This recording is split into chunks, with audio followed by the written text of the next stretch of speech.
Meron tayo ditong gulay, yung ating pechay, ay ipiprito natin ito sa kumukulong mantika. Hindi mo akalaing pwede natin itong gawin sa ating pechay. Napakasarap na ulam, lalong-lalo na sa mga chikiting, papatok at papatok ito. Kaya pang hinihintay mo, tara na, sisimulan na natin ang pagluluto pagkatapos nito.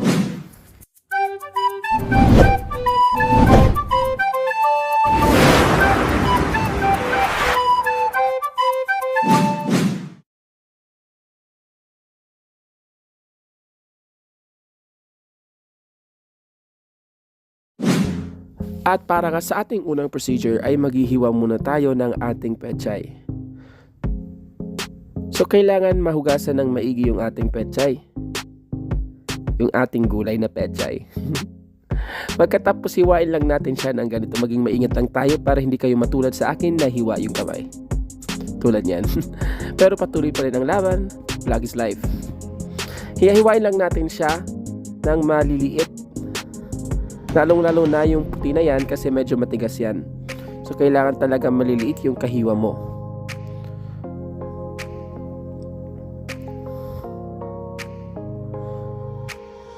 Pagkatapos ay ilipat lang natin ito sa ating mixing bowl upang mahugasan ng maigi. Kailangan mahugasan ng maigi ito dahil medyo may kumakapit pa dito ng mga germs. O diba?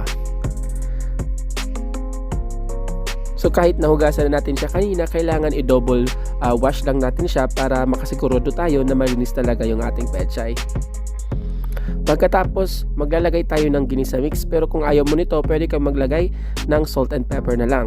Maglalagay tayo ng oyster sauce at liquid seasoning, pero optional lang ang ngayon. Kung wala kayong ganyan, ay pwede naman ay soy sauce na lang yung gamitin dito. Maglalagay tayo ng 1 tablespoon ng sugar para mag-balance lang yung kanyang saltiness at yung kanyang sweetness.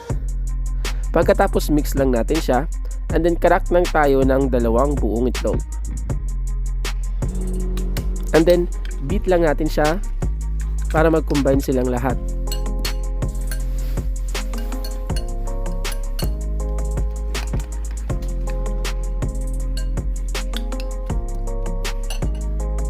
Pagkatapos maglagay tayo ng 1 cup ng ating all-purpose flour. And then mix lang ulit natin siya. Ayan, kung gusto nyo medyo crunchy, maglagay kayo ng 1/2 cup ng cornstarch. Pero dahil wala tayo nun, all-purpose flour na lang tayo. Ayan, pag nakuha na nga natin yung kanyang tamang consistency, set aside lang muna natin at ipiprito na natin siya. So, i-ready muna natin yung ating induction cooker. Buksan lang natin. At yung ating frying pan, lagyan lang natin ng konting oil, pero mas maganda kung naka-deep fry talaga siya para medyo maging crispy talaga at lutong-luto nito. Pag medyo uminit na yung ating oil, ano yun? Lagay na tayo ng 1 tablespoon hanggang 1/2 tablespoon ng ating pechay mixture o yung ating pechay butter. Pagkatapos ay iprito na natin dun sa ating kawali. So kailangan ma-form siya na circle, pero hindi naman kailangan masyadong perfect na circle. Nakadepende yan sa inyo. Kung meron kayong scooper, mas maganda din yon para pantay-pantay or even yung ating sizes dito para talagang mahulma siya na parang circle. Pero dahil okay lang naman yan kung ganyan lang, basta't magmukha siyang burger patty. So lutuin lang natin siya ng 3 to 5 minutes in a low to medium na apoy lang para hindi agad siya masunog. Kailangan lang natin ma-achieve dito ay ang kanyang crispiness at yung kanyang golden brown na kulay.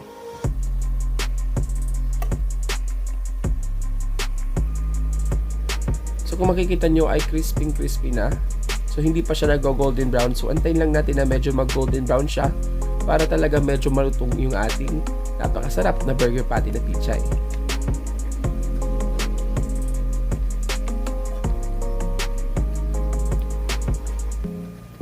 So ayan, di mo akalaing pwede natin ito gawin sa ating pechay.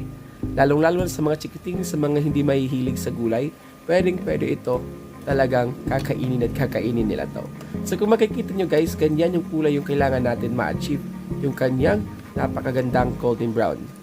So lutuin lang natin yung other side nito para mas lalong maging crispy siya. So dahil golden brown na siya, i-drain lang muna natin ito sa ating strainer para matanggal yung oil na yan kasi medyo kumakapit talaga yung oil dyan or sinisipsip ng oil yung ating burger patty na pichay. So kailangan talagang masala yung ating oil. And then second batch na tayo. So same process pa din. So nakadepende po sa inyo kung gaano kalaki ang inyong gusto. Pwede nitong liitan, pwede din nitong lakihan. Sadyang ganito lang yung kailangan natin ngayon para naman magkasya dun sa ating burger. Or kung ayaw mo ng burger, pwede naman iulam mo na lang ito direkta sa inyong bibig. Or maglagay kayo ng ketchup na may mayonnaise. Mas masarap din yun. Ayan, kung hindi ka pa nga nakasubscribe sa ating YouTube channel, mag-subscribe ka na. At huwag mong kalimutan i-hit ang notification bell para update ka sa ating mga daily uploads.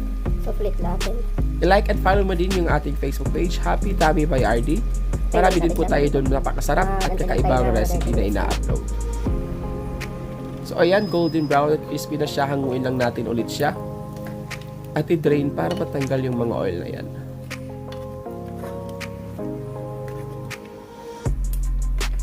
At pagkatapos ay ready to serve na ito.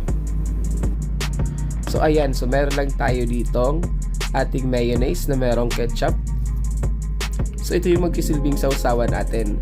Pero kung ayaw mo nito, pwede naman ketchup na lang yung lagay or pwede kang maglagay ng suka. Mas masarap din yon. Pero kung bet mo yung ketchup lang, mas maganda din yon, mas lalong sasarap din. So i-plate lang muna natin para maganda yung presentation, o diba?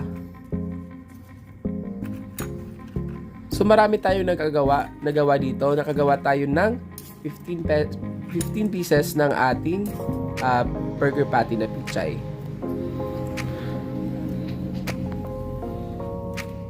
So sa isang tumbok lang ng ating pechay, nakagawa tayo ng ganito karaming burger patty. So hindi mo makalaing pwede pala ito gawin sa ating pechay. Ayan na nga guys, maraming salamat sa panonood. I hope ay meron po kayo na naman natutunan dito sa ating napakasarap at kakaibang recipe na inhandog para sa inyo. Patok na patok sa mga chikiting at patok na patok din ito sa pangnegosyo. Kaya ano pang hinihintay mo?